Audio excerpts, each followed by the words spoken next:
미국에 있는 큰 식품 업체에서 케이크 만드는 재료를 출시했습니다. 다른 거 넣지 않고 이것만 넣으면 오븐에서 30분만 지나면 맛있는 케이크를 먹을 수 있습니다 라고 광고하면서 이 제품을 출시했습니다. 그 회사에서는 이 제품이 대박을 터뜨릴 것이라고 기대를 했습니다. 그런데 시간이 흐르면서 그들의 기대가 잘못된 것임을 알게 되었습니다. 그래서 여러 사람들을 향해서 모니터링을 하기 시작합니다. 뭐가 문제인가? 왜 안 팔리는가? 그리고 한참 후에 그들은 문제가 무엇인지를 깨달았습니다. 그리고는 다시금 제품을 만들어서 시장에 갖다 팔기 시작했습니다.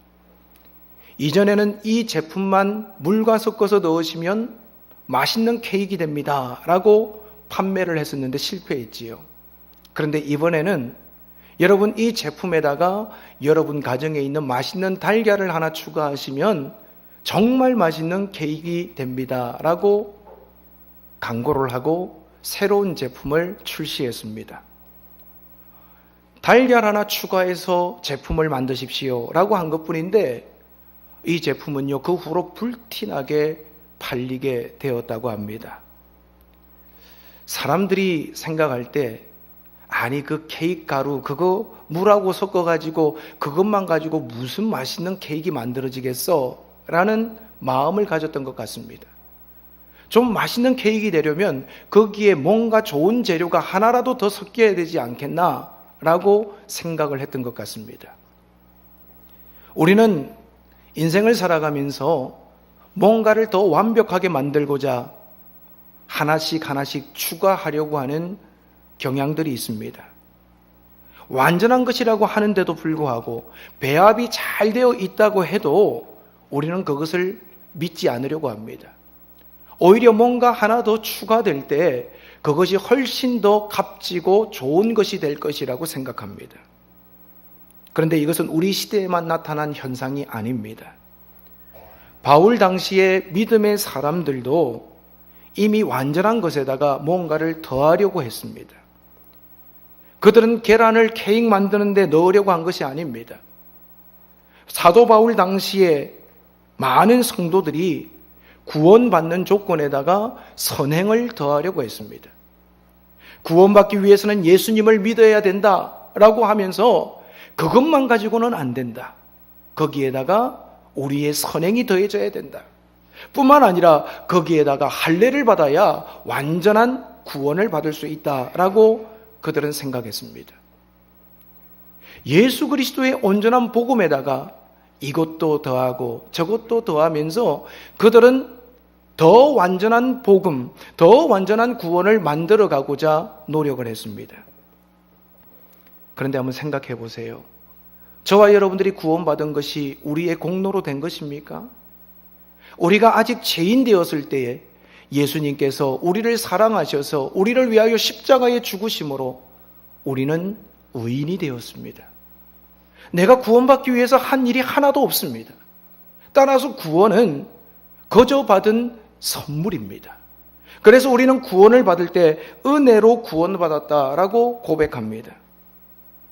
하지만 오늘 은혜로 구원받은 우리들이 지금 빌립보서에 나오는 사도 바울 당시의 많은 성도들과 같이 그 완전한 구원을 받았음에도 불구하고 거기에다가 우리의 선행을 더하려고 하는 모습들이 있습니다. 내가 뭔가를 해야 그 구원이 더 완전해질 것이다 라고 생각하는 율법주의적인 부분들이 생겨나고 있습니다. 사랑하는 여러분, 여러분들은 혹시 이런 생각을 하고 있지 않으십니까? 내가 구원은 받았지만 더 큰 구원을 이루기 위해서는 예수님 더하기 전도를 해야 된다.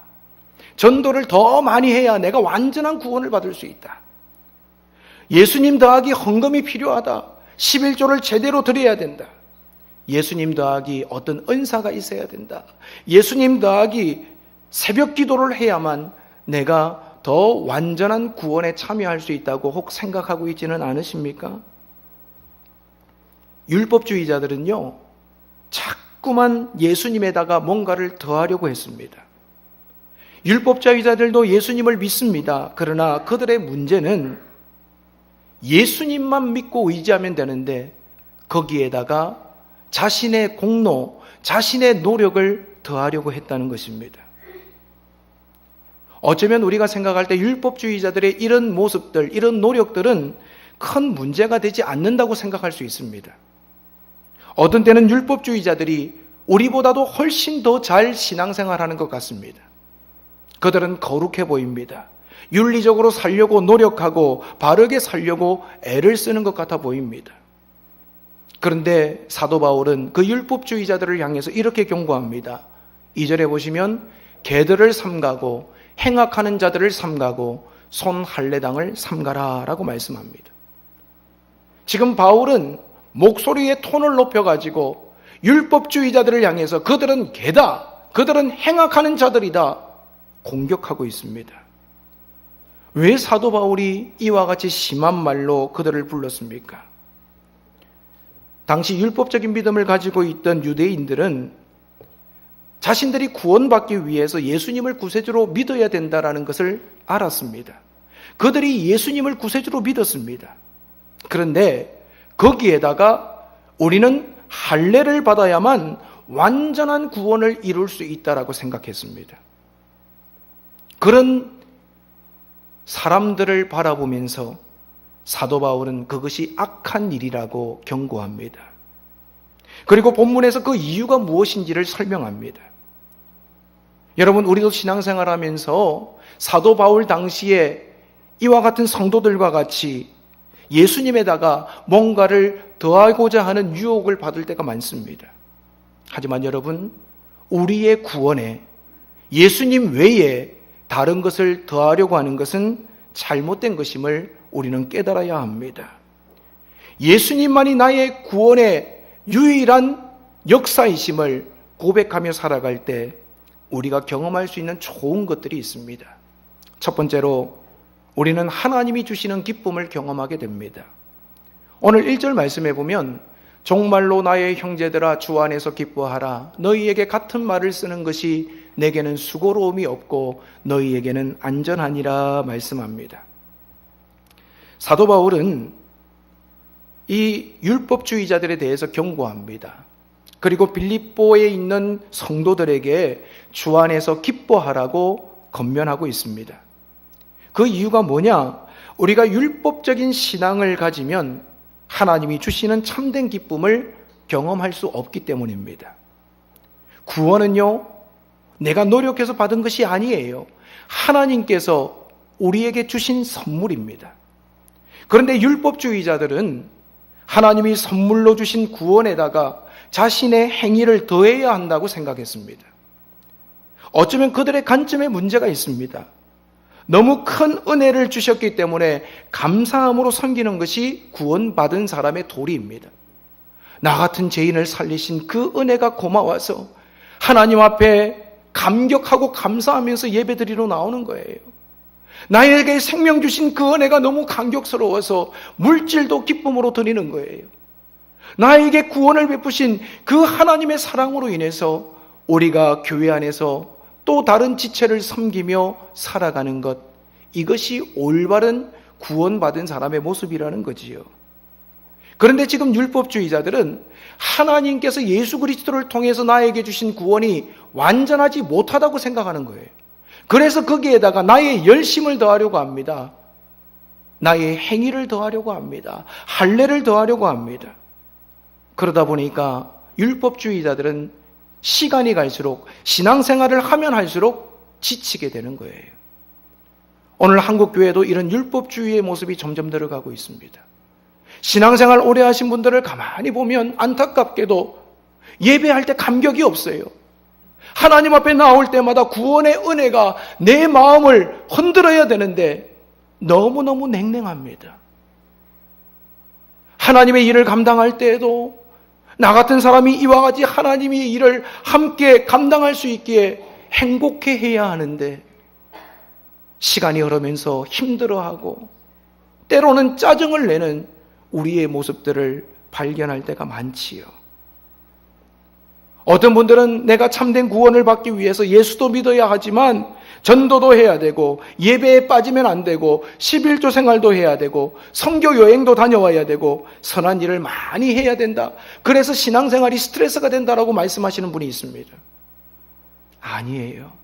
여러분들이 구원받기 위해서 오직 예수 그리스도만이 우리의 유일한 구주이심을 믿기만 하면 저와 여러분들은 구원받을 수 있습니다. 그 구원의 감격으로 인해서 우리의 삶이 주님 앞에 더 열심히 섬기고 주님 닮아가기 위해서 노력하는 것, 그것은 구원받은 사람이 해야 할 당연한 일이라는 거지요. 구원받기 위해서가 아니라는 것입니다. 사랑하는 여러분, 오늘 왜 많은 사람들이 율법적인 믿음을 가집니까? 왜 많은 사람들 앞에서 나는 새벽 기도회도 하고 있어, 나는 11조 열심히 하고 있어, 구원받은 사람으로서 당연히 해야 할 일들을 때로는 자랑처럼 이야기할까요? 그것은 자신을 드러내기 위한 것이기 때문입니다. 오늘 우리 속에는 나도 모르게 교만이 꿈틀대고 있어요. 죽어야 되는 우리를 살려주신 하나님의 은혜를 망각하고 내가 이만큼 된 것도, 내가 이만큼 교회 안에서 헌신하며 섬기며 살아가는 것도 모두가 다 하나님의 은혜인데 우리는 그것을 잊어먹을 때가 많습니다. 그러면서 예수님을 드러내기보다는 내가 이만큼 노력하고 있어, 내가 이만큼 잘 섬기고 있어, 나를 자랑하려고 하는 교만이 나의 중심을 흔들어 댈 때가 많습니다. 저는 이 말씀을 묵상하면서 제 자신에 대해서 많이 생각해 보았습니다. 청조미 병교회는 하나님이 주인이신 교회인데 때로는 목사인 제가 이 교회를 섬기면서 이 교회를 혹시 나의 자랑거리로 사용하지 않았나? 아니라고는 말을 못하겠더라고요. 하나님 앞에 회개했습니다.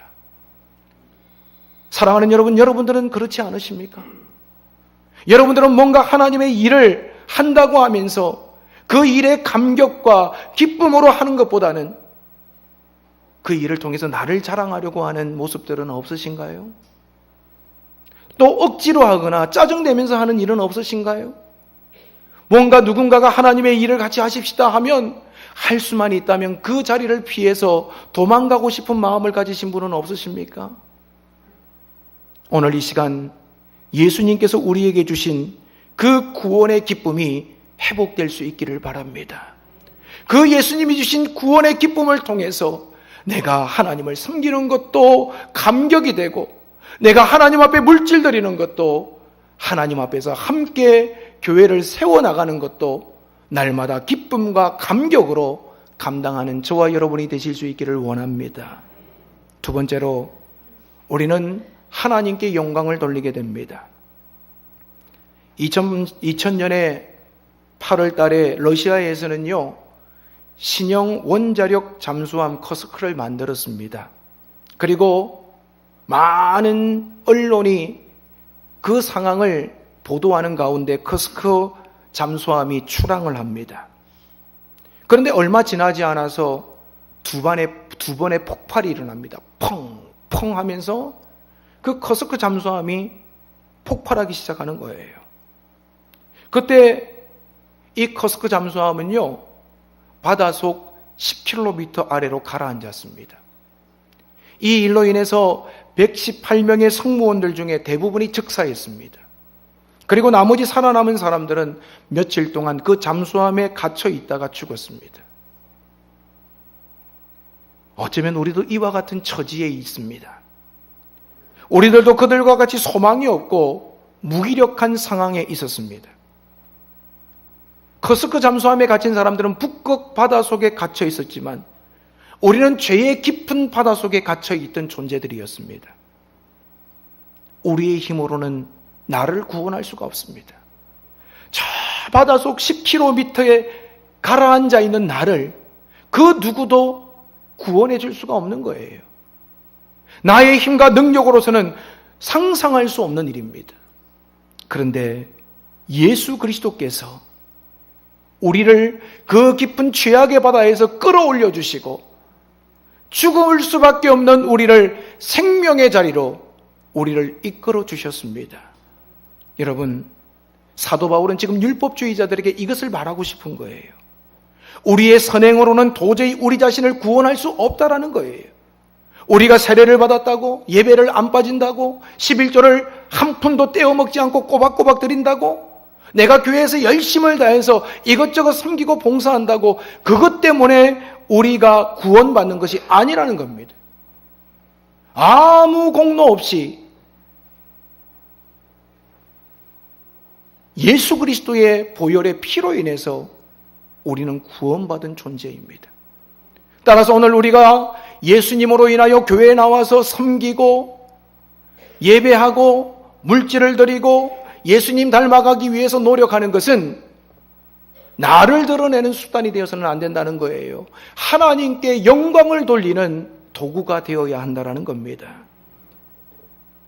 율법주의자들은 자꾸만 예수님의 구원의 은혜를 과소평가합니다. 그것이 완전하지 않다라고 생각하고 있습니다. 그래서 거기에다가 자꾸만 자신의 행위를 덧붙이면서 거기에다가 완전한 구원을 이루어 가려고 하는 잘못된 생각을 가지고 있습니다. 말이 안 되는 소리지요. 자신의 힘으로 어떻게 나를 구원할 수가 있습니까? 우리 자신의 힘으로는 그 누구도 깊은 심연 속에 빠져 있는 우리를 구원할 수가 없습니다. 오늘 사도 바울은 7절에서 9절에서 이렇게 고백합니다. 그러나 무엇이든지 내게 유익하던 것, 세상적인 자랑이나 율법적인 행위를 내가 그리스도를 위하여 다 해로 여길 뿐더러 또한 모든 것을 해로 여김은 내 주 그리스도 예수를 아는 지식이 가장 고상함을 인함이라. 내가 그를 위하여 모든 것을 잃어버리고 배설물로 여김은 그리스도를 얻고 그 안에서 발견되려 함이니 내가 가진 그 구원은 율법에서 난 것이 아니요 오직 그리스도를 믿음으로 말미암은 것이니 곧 믿음으로 하나님께로서 난 의라. 할렐루야. 사도 바울은요 분명한 구원의 진리를 깨달았습니다. 자신의 행위, 자신이 가지고 있는 그 무엇, 그것으로는 절대 구원을 얻을 수 없다라는 거예요. 여러분, 우리도 이것을 깨달아야 합니다. 오늘 우리가 섬기고 우리가 봉사하고 우리가 열심을 다해서 주님 닮아가는 행위는 감격함으로 변화를 받아서 우리 가운데 일어나는 예수님의 열매이지 구원받기 위한 조건이 아니라는 것입니다. 따라서 참된 구원을 인정하는 사람들은 나를 자랑하지 않습니다. 예수 그리스도만을 자랑하고 예수 그리스도만 높여드리는 아름다운 인생을 살아가게 됩니다. 오늘 저와 여러분의 입술에서 예수님만을 드러내고 예수님만을 선전하는 하나님께 영광 돌려드리는 우리 모든 성도님들이 되시기를 바랍니다. 마지막으로 영적으로 변화됩니다. 우리가 구원에 대해서 생각할 때 이 세상 살다가 떠나면 천국 가는 것이 구원이지 라고 생각합니다. 물론 맞습니다. 하지만 성경은 우리가 지금 받아야 하는 구원에 대해서도 말씀하고 있습니다. 여러분, 우리는 세상적인 것들로부터 구원받아야 합니다. 여러분들이 목적 없는 삶을 살아가고 있다면 그 삶으로부터 구원받아야 합니다. 화를 억제하지 못하는 삶을 살아가고 있다면 그 모습들로부터 구원받아야 합니다. 사랑하지 못하는 삶을 살고 있다면 그 사랑하지 못하는 삶으로부터 구원받아야 합니다. 그런데 대부분 성도님들은 이런 것들로부터 구원받는 것은 내가 해야 할 일이라고 생각합니다. 그런데 여러분, 우리가 우리의 능력으로 죄 용서함을 받을 수 없다고 우리는 인정합니다. 우리의 선행으로 영생을 얻을 수도 없다라는 것을 압니다. 오직 예수 그리스도 십자가 보혈만이 우리를 구원할 수 있는 유일한 길이었다라는 것을 믿고 있습니다. 그런데 여러분, 우리가 많은 경우에 예수님을 믿고 나면 이 세상에서 예수님을 닮아가는 삶은 우리가 해야 할 일이라고 생각합니다. 하지만 이것은 사실이 아닙니다. 죄로부터 구원받았지만 솔직히 우리 내면을 들여다보면 우리는 거룩하게 살아갈 능력이 없습니다. 하나님의 뜻을 알고 있습니다. 하나님은 이렇게 하기를 원하신다라는 것을 지식적으로 이해하고 있어요. 그런데 그것에 순종하지 못하는 경우가 대부분이에요. 그 예가 얼마나 많습니까? 성경은 이웃을 내 몸과 같이 사랑하라고 말씀하시지요. 그런데 우리는 이 말씀을 잘 알고 있지만 그 말씀대로 이웃을 내 몸과 같이 사랑하면서 살고 있으십니까? 남편들에게 아내를 예수님이 교회를 사랑하신 것 같이 사랑하라고 말씀하셨는데 남편들이요, 여러분들은 아내를 그렇게 사랑하고 계십니까? 아내들을 향해서는 남편들을 존중하라고 말씀하셨는데 아내들은 과연 남편들을 존중하면서 오늘을 살아가고 계십니까? 다른 사람에게 친절하라고 성경은 말씀하시는데 여러분, 우리는 다른 사람이 나에게 잘못할 때 화를 자제하지 못할 때가 많이 있습니다. 하나님의 말씀은 알아요. 그런데 그렇게 사라지지 않는 거예요. 내가 노력한다고 그렇게 되느냐? 안 된다라는 거예요. 구원받았다고 해서 내가 하나님이 기뻐하시는 삶으로 변화되는 것은 결코 쉬운 일이 아니라는 것을 우리는 잘 알고 있습니다. 이것은 우리에게 달려있는 문제가 아닙니다. 하나님은 우리의 힘으로 내가 변화될 수 없다라는 것을 아셨습니다. 그래서 우리에게 성령님을 보내주셨습니다. 오늘 내 안에 성령님께서 구원의 역사와 함께 나에게 찾아오셔서 자리를 잡으신 거예요. 그리고 그 성령님께서 할 수 없는 일들을 할 수 있도록 우리를 지배하시고 이끌어가고 계심을 저와 여러분이 깨달을 수 있기를 바랍니다. 여러분의 의지로 여러분의 노력으로는 되지 않아요. 내 안에 계신 성령님께서 나를 지배하시고 이끌어 가실 때 우리는 이웃을 내 몸과 같이 사랑할 수 있고 남편을 존중할 수 있고 아내를 사랑할 수가 있는 겁니다. 오늘 10절 말씀해 보면 내가 그리스도와 그 부활의 권능과 그 고난의 참여함을 알려하여 그의 죽으심을 본받아 라고 말씀합니다. 바울은 영적으로 성장하는 것이 내가 뭔가를 해서 이루어지는 것이 아니라는 것을 잘 알고 있었습니다. 그래서 그는 부활의 권능을 체험하기 위해서 옛 사람에 대해서 죽기로 결단한 겁니다. 아, 내가 죽으면 되는구나. 오늘 내가 하고자 하는 나의 자존심, 내 자아, 나의 자존감, 이런 모든 것들 내가 다 내려놓고 죽고 내 안에서 역사하시는 성령이 임하시면 놀라운 변화의 역사가 나타날 수 있구나. 그는 깨달았던 거예요. 오늘 우리의 옛 사람을 내려놓아야 합니다. 냄새나고 썩어 있는 우리의 옛 사람을 내려놓고 예수님의 죽으심을 본받아 새로운 삶을 살아가는 놀라운 변화의 역사가 구원받은 여러분의 삶 가운데 임하기를 바랍니다. 구원받는 것은 우리가 할 수 있는 일이 아닙니다. 구원은 예수님이 이루신 완전한 일입니다. 우리가 구원받은 이후에 거룩하게 살아가길 원해도 우리가 노력한다고 이루어지는 일이 아닙니다. 우리 안에 계신 성령의 역사를 통해서 우리는 거룩하게 살아갈 수 있습니다. 영적으로 성장하기 위해서 하나님이 하신 것 외에 뭔가를 더하려고 하는 것은 율법주의적인 모습입니다. 우리는 이 율법주의적인 모습에서 떠나서 하나님이 하시는 일에 순종해야 합니다. 이렇게 살아감으로 여러분들이 하나님이 주시는 기쁨을 경험하시기를 바랍니다. 하나님께 영광을 돌리시기 바랍니다. 그리고 영적 변화를 체험하셔서 저와 여러분의 삶을 통해서 하나님만이 드러나는 복 있는 역사가 나타나기를 주님의 이름으로 축원을 드립니다.